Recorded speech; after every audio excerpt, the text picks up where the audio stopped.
Welcome to all. இன்றைக்கி நம்ம என்ன பார்க்க போகிறோன்னா, அப்கமிங்கில் வர கம்பைன்டு டெக்னிக்கல் சர்வீஸ் எக்ஸாமினேஷன், அதாவது ஐடிஐ லெவலில் இருக்க சர்வேயர் அண்ட் த டிராஃப்ட் மேனுக்கான கிளாஸஸ் தான் வந்து பார்க்க போகிறோம். ஆல்ரெடி வந்துட்டு டிராஃப்ட் மேனுக்கான கிளாஸஸ் வந்து ஃபுல்லாக கொடுத்துருக்கோம். இப்போ என்ன ஸ்டார்ட் பண்ண போகிறோம் புதுசாக அப்படின்னா சர்வேயர். இது எதுக்காக அப்படின்னு பார்த்தீங்கன்னா, ஒன்லி ஃபார் வில்லேஜ்லேருந்து படிக்கிற, ரொம்ப ஃபேமிலி வைஸில் ரொம்ப வீக்கர் செக்ஷனாக இருந்து படிக்கிற ஒரு மிடில் கிளாஸ் ஃபேமிலி ஸ்டூடெண்ட்ஸ்க்கானது மட்டும்தான் இது. சரிங்களா? இப்போ நிறைய பேர் வந்துட்டு பேமெண்ட் கட்டி என்னால் போயிட்டு ஒரு இன்ஸ்டியூஷனில் சேர்ந்து படிக்க முடியல அப்படின்னு நினைக்கிற ஸ்டூடெண்ட்ஸ் வந்துட்டு இதை வந்து நீங்கள் ஃப்ரீயாக யூஸ் பண்ணிக்கலாம். ஓகேவா? அந்த மோட்டிவில் தான் ஆல்ரெடி ரோடு இன்ஸ்பெக்டருக்கான கிளாஸஸ் வந்து கொடுத்துருந்தது. சேம் அதே மாதிரி சேம் சிலபஸ் டிராஃப்ட்மேன் அப்படின்றதுனால அதே நிறைய ஸ்டூடெண்ட்ஸ் வந்து யூட்டிலைஸ் பண்ணிக்கிட்டாங்க. தென் நிறைய பேர் ரெக்வஸ்ட் பண்ணாங்க, அதாவது சர்வேயருக்கும் எங்களுக்கு வந்து கிளாஸஸ் வேணும் அப்படின்னு சொல்லிட்டு ரெக்வஸ்ட் பண்ணியிருந்தாங்க. பட் த ஷார்ட் பீரியட் 10 யூனிட்ஸே வந்து கவர் பண்ணுறதுக்கு ரொம்ப டஃப்பாக இருந்தது அப்படின்றதுனால கொடுக்க முடியல. ஸோ இப்போது என்ன பண்ணியிருக்கோன்னா, ஒரு 6 மந்த் பிஃபோராகவே நம்ம வந்து ஸ்டார்ட் பண்ணியாச்சு. அதாவது எக்ஸாமினேஷனுக்கான டைம் பீரியட் இன்னும் உங்களுக்கு 6 மந்த் வரையும் டைம் இருக்குது. ஸோ இந்த டைம் பீரியட் அப்படின்றது நீங்கள் ஜென்ரல்ஸையும் டெக்னிக்கல்ஸையும் ஈக்குவலாக கவர் பண்ணுறதுக்கான ஒரு நல்ல சூட்டபிளான டைம்னே சொல்ல முடியும்.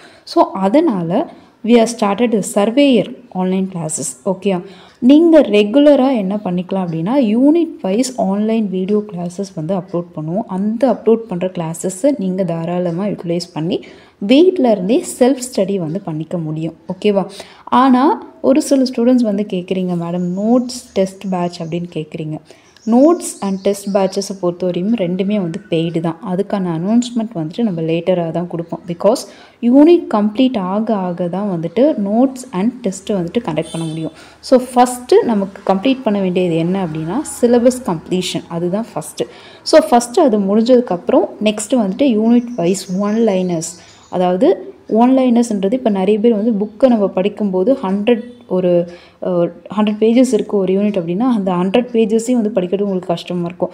ஸோ அப்போ ஒன் லைனர்ஸ் அப்படின்றதுனா அந்த 100 பேஜஸ்க்குள்ளே எவ்வளோ நம்பர் ஆஃப் கொஷின்ஸ் இருக்குது அப்படின்றத எடுத்து ஒரு 500லேருந்து ஒரு 400 கொஷின்ஸாக கொடுக்கறது தான் வந்து one liners.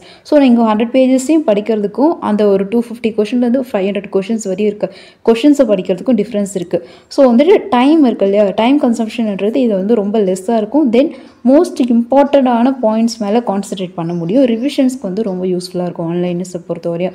So one liners அப்படின்றது 10 யூனிட்ஸ்க்குமே வந்து ப்ரொவைட் பண்ணுவாங்க. அண்ட் டெஸ்ட் பேட்சஸ் அதுவும் வந்து கண்டிப்பாக உண்டு. ஓகேவா? ஆல்ரெடி வந்துட்டு நம்ம டிராஃப்ட்மேனுக்கான டெஸ்ட் பேட்சஸ் வந்து கண்டக்ட் பண்ணிருந்தோம். ஸோ இப்போ வந்துட்டு சர்வேயருக்கானது அண்ட் டிராஃப்ட்மேன் ரெண்டுத்துக்கான டெஸ்ட் பேட்சஸ் அண்ட் ஒன்லைனர்ஸ் ரெண்டுமே வந்துட்டு கொடுப்பாங்க. ஓகேவா? ஸோ அதுக்கு முன்னாடி இப்போ என்ன நம்ம பார்க்க போகிறோம் அப்படின்னா, கிளாஸஸ் வந்து பார்க்க போகிறோம். அதாவது 1லேருந்து 10 யூனிட்ஸ் வரையும் கிளாஸஸ் வந்து பார்க்க போகிறோம். ஃபர்ஸ்ட் ஆஃப் ஆல் இந்த சர்வேயர் எக்ஸாமுக்கு படிக்கிற எல்லா ஸ்டூடெண்ட்ஸுமே வந்துட்டு நோட் பண்ண வேண்டிய விஷயம் என்ன அப்படின்னா, அவங்க கொடுத்துருக்கிறதே ஐடிஐ ஸ்டாண்டர்ட். இது வந்து ரொம்ப ரொம்ப ஒரு இம்பார்ட்டண்டான விஷயம். ஏன்னா நிறைய பேர் வந்துட்டு இந்த ஸ்டாண்டர்டை விட்டுட்டு போய்ட்டு டிப்ளமோ லெவல் அண்ட் பிஇ லெவல்ஸில் போய் படிச்சுட்டு இருக்கீங்க. ஒரு டைட்டில் இருக்குது, இப்போ ரோல் ஆஃப் சர்வேயர் அப்படின்னா நீங்கள் ஐடிஐ ஸ்டாண்டர்டில் ரோல் ஆஃப் சர்வேயர் டாப்பிக்கில் என்னென்ன கொடுத்துருக்காங்கன்றதை படித்தாலுமே போதுமானது. ஏன்னா கொஷின்ஸ் அதிலேருந்து தான் எடுப்பாங்க. அதை விட்டுட்டு போய் டிப்ளமோ புக்கில் ரோல் ஆஃப் சர்வேயர் என்ன, இன்ஜினியரிங் புக்ஸில் ரோல் ஆஃப் சர்வேயர் என்ன அப்படின்றது படிக்கிறதுன்றது டைம் வேஸ்ட். அடிஷ்னல் கண்டென்ட் எவ்வளோ வேணாலும் படிச்சுக்கலாம். பட் நமக்கு தேவையான மெயின்டனான கண்டென்ட்டை தான் எக்ஸாமில் கேட்பாங்க. ஸோ ஃபஸ்ட்டு நீங்கள் பண்ண வேண்டியது ஐடிஐ ஸ்டாண்டர்டில் இருக்க புக்ஸ் இருக்கு இல்லையா, அதை நீங்கள் வந்துட்டு கேதர் பண்ணி வச்சுக்கணும். அப்படி இல்லை நான் ஐடிஐ படிக்கல, நான் டிப்ளமோ படிச்சிருக்கேன், பிஇ படிச்சிருக்கேன் அப்படின்னா இதற்கான பிடிஎஃப் இருக்கு இல்லையா, அதை வந்துட்டு நம்ம ப்ரொவைட் பண்ணுவோம். ஓகேவா? அதை வந்துட்டு டெலகிராம் குரூப்பில் நீங்கள் போய் பார்த்தீங்கன்னா சர்வேயருக்கான புக் பிடிஎஃப் வந்து இருக்குது. அந்த புக் பிடிஎஃப் நீங்கள் என்ன பண்ணுவீங்கன்னா, உங்களுடைய ஓன் யூசேஜுக்கு பிரிண்ட்டு போட்டு வச்சுக்கிறதுனால வச்சுக்கலாம். இல்லை நான் வந்துட்டு லேப்டாப் வச்சுருக்கேன், இல்லை செல் வச்சுருக்கேன், அதிலே பார்த்து ஸ்டடி பண்ணிக்கிறேன் அப்படின்னா அதையே நீங்கள் வச்சு ஸ்டடி பண்ணிக்கலாம். ஓகேவா? இது யாருக்குன்னா செல்ஃப் ஸ்டடி பண்ணுற ஸ்டூடெண்ட்ஸ்க்காக. தென் ஃபஸ்ட்டு யூனிட் பார்த்தீங்கன்னா பேசிக் இன்ஜினியரிங் ட்ராயிங். ஓகேவா? அந்த பேசிக் இன்ஜினியரிங் ட்ராயிங்ஸை பொறுத்த வரையும் ஒரு ட்ராயிங் ஷீட்னா என்ன, ட்ராயிங் இன்ஸ்ட்ருமெண்ட்னா என்ன, அதனுடைய இந்தியன் ஸ்டாண்டர்ட் சைஸ்னால் என்ன, தென் ட்ராயிங் இன்ஸ்ட்ருமெண்ட் இருக்கு இல்லையா, அந்த ட்ராயிங் இன்ஸ்ட்ருமெண்ட் ஒன்று எதுக்காக யூஸ் ஆகுது, அதனுடைய ஸ்டாண்டர்டான டைமென்ஷன்ஸ் என்னென்ன, ட்ராயிங் போர்டுனா என்ன, அதனுடைய பர்பஸ் என்ன, இப்படின்றது எல்லாமே படிப்பீங்க. தென் ட்ராயிங் ஷீட்டை மடிக்கிறதுக்கு ஒவ்வொரு வெரைட்டிஸ் இருக்குது. அதாவது நம்ம யூஸ் பண்ணுற ட்ராயிங் ஷீட்டே டிஃப்ரெண்ட் டைப்ஸ் இருக்குது. அந்த ஒரு வகையான ட்ராயிங் ஷீட்டையும் எப்படி வந்து மடித்து வைப்போம் அப்படின்றதான் ஃபோல்டிங் ஆஃப் ட்ராயிங் ஷீட் அப்படின்னு கொடுத்துருப்பாங்க. ஸோ இந்த இண்டிவிஜுவல் டைட்டில்ஸ் வந்துட்டு ஒவ்வொரு யூனிட்டுடைய ஸ்டார்டிங்ஸ்லேயும் வந்துட்டு நம்ம வந்து ஒவ்வொரு யூனிட்லேயும் என்ன கொடுத்துருக்காங்க அப்படின்றத பார்க்கலாம். ஃபஸ்ட்டு இதை பொறுத்த வரையும் 10 யூனிட்ஸ் இருக்குது சரிங்களா. மொத்தம் வந்து 10 யூனிட் இருக்குது. அந்த 10 யூனிட்டில் இருக்க சிலபஸை தான் இப்போ நம்ம வந்து கவர் பண்ணணும். அதான் வந்துட்டு சர்வேயர். இது இல்லாமல் இது வந்துட்டு டெக்னிக்கல் பார்ட் அப்படின்றது டோட்டலாக இதில் வந்து 200 கொஷின்ஸ் வந்து கேட்பாங்க. எவ்வளோ மார்க் அப்படின்னு சொல்லிட்டு பார்த்தீங்கன்னா 300 மார்க்ஸ் இன்ட்டு 1.5.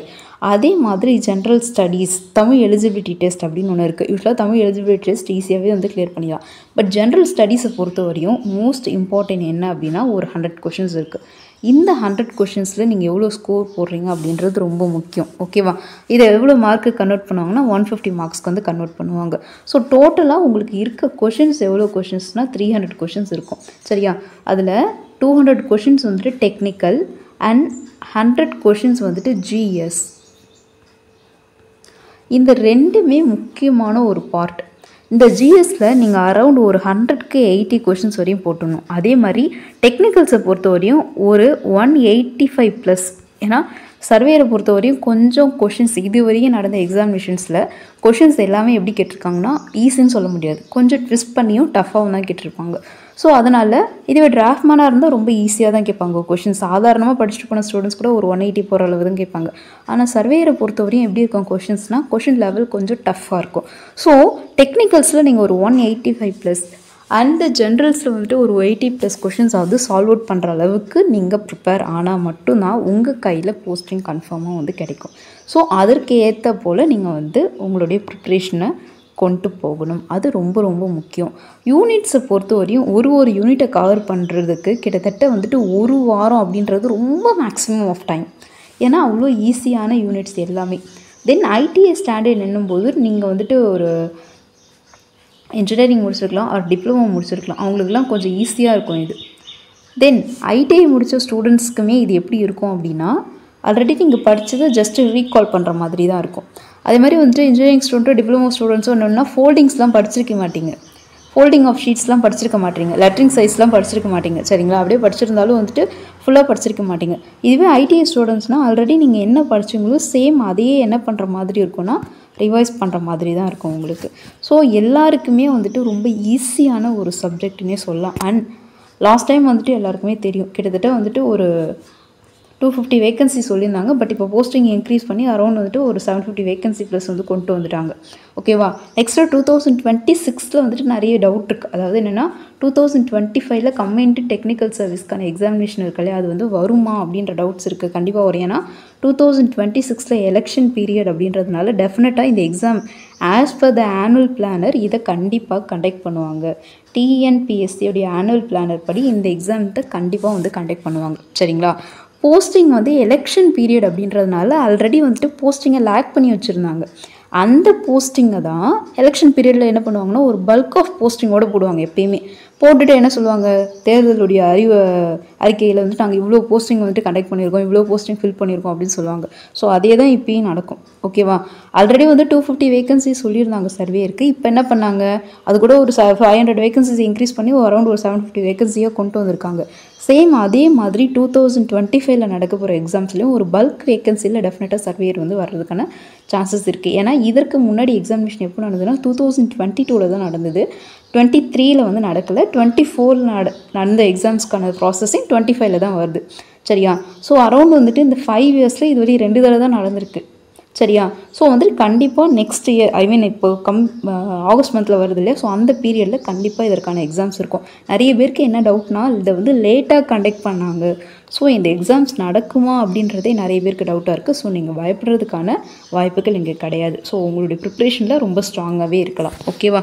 அதே மாதிரி டிஎன்பிஎஸ்சியும் அவங்க சொன்ன annual planner and the results ஷெடியூல்ஸை கரெக்டாக ஃபாலோ பண்ணிட்டு வராங்க அப்படின்றதுனால நீங்கள் தாராளமாக பயப்படாமல் வந்துட்டு உங்களுடைய ப்ரிப்ரேஷன்ஸை ஸ்டார்ட் பண்ணலாம். ஸோ ஓகே, இது வந்துட்டு ஒரு இன்ட்ரோ. ஓகேவா? அதாவது சர்வேயர் கிளாஸஸ்க்கான ஒரு இன்ட்ரோ தான். ஸோ வந்துட்டு நெக்ஸ்ட்டு இனிமேல் என்னென்னா நம்ம யூனிட்டை பார்த்துட்டு யூனிட்கான உள்ளே இருக்க கண்டென்ட்டை வந்துட்டு இனிமேல் வந்துட்டு டெய்லி வந்து கிளாஸஸாக நம்ம பார்க்க ஸ்டார்ட் பண்ணலாம். ஓகேவா? அண்ட் புதுசாக நான் வந்துட்டு ஃபர்ஸ்ட் டைம் பார்க்குறேன் அப்படின்ற ஸ்டூடெண்ட்ஸ் வந்து கண்டிப்பாக வந்து சேனலை சப்ஸ்கிரைப் பண்ணுங்கள். அண்ட் உங்களுடைய வேல்யூபிள் ஃபீட்பேக்ஸை வந்துட்டு கீழே கொடுங்க.